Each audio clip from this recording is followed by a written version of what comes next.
In today's top cannabis stories, a personal loan isn't so personal anymore for one CEO. More crackdowns are coming from the FDA on the CBD industry, and this move by Mike Tyson's cannabis company is straight up baller. It's Tuesday, April 28th, and this is your TRICHOMES Morning Buzz. Broadcasting live from the TRICHOMES.com studios in Southern California, it's time for your Morning Buzz. We bring you late-breaking news that keeps you up to date with what's happening in the cannabis industry. Cannabis firm iAnthus' CEO has stepped down after personal loan investigation. According to MJ Biz Daily, Hadley Ford resigned as CEO and a director of multistate cannabis operator iAnthus after a company investigation found he had failed to disclose two loans totaling $160,000 in what was determined a potential or apparent conflict of interest. The announcement yesterday comes in wake of the New York-based iAnthus defaulting on a $4.4 million interest payment and saying it is seeking strategic alternatives. Several lawsuits filed in the past week claim that iAnthus failed to disclose material adverse information in the months leading to the interest payment default. Canadian securities regulators halted the trading of iAnthus' stock for nearly 4 hours last week in efforts to obtain more information from the company about speculative media reports. The company, which also has cultivation facilities, has operations in a total of 11 states, according to Monday's news release. Randy Maslow was appointed interim CEO effective immediately. Maslow, a telecom and internet veteran, also is a co-founder of iAnthus and has served as president and director of the company since its inception.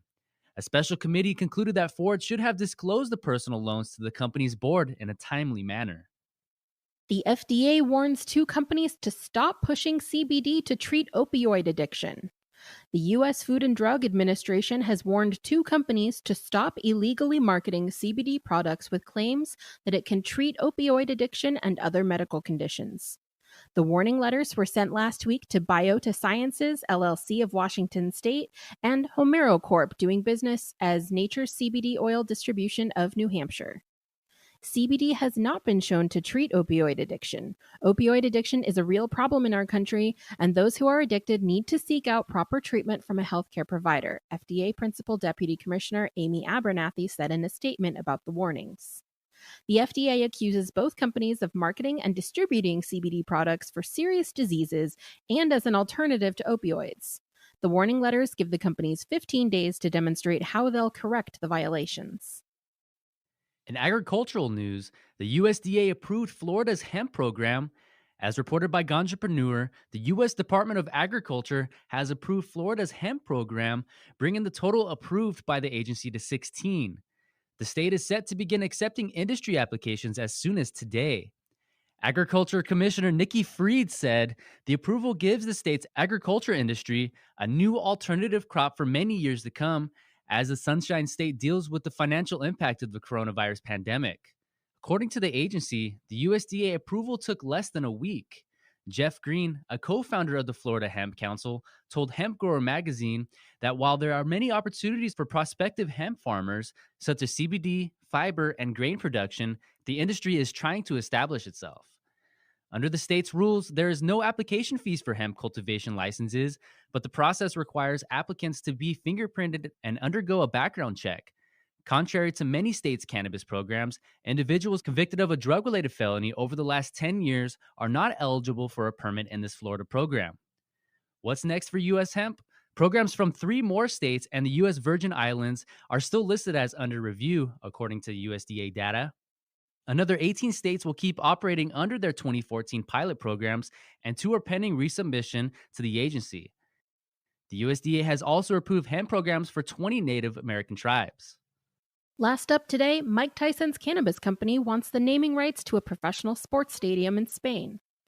Mike Tyson's cannabis company, Tyson Ranch, is hoping to secure the naming rights for Barcelona, Spain's Camp Nou soccer stadium, the BBC reports. It is the first time Barcelona is selling the naming rights to the stadium, and they plan to use the revenue to fight the coronavirus. Tyson's business partner, Alki David, told the BBC that naming a stadium after SwissX is something the firm has specifically been looking for. For the unfamiliar, SwissX is a Tyson Ranch CBD brand. My company is a cannabis company, and Spain has a long tradition within the European Union as being a leader or a liberal in the road towards legalization, so it's evolved quite naturally, said David in a statement to the BBC. The stadium is the largest in Europe by capacity, totaling over 99,000 seats. Barcelona gave the naming rights to the Barça Foundation, and the organization is seeking a partner for the 2020-21 season. The stadium has never had another name since its opening in 1957. If approved, it would be the first sports stadium in the world branded by a cannabis company. And that was today's Buzz. Have a response to any of the stories on today's show? Share your comments when you join the conversation with the professionals of the cannabis community at trichomes.com. Our beta is now open, so be sure to sign up. It's free. And be sure to keep up with us on all social media platforms. You can also subscribe to our podcast and the Trichomes YouTube channel for daily content. My name is Allison Ben-Yehuda. And my name is David Fortin. Take care and stay 6 feet apart.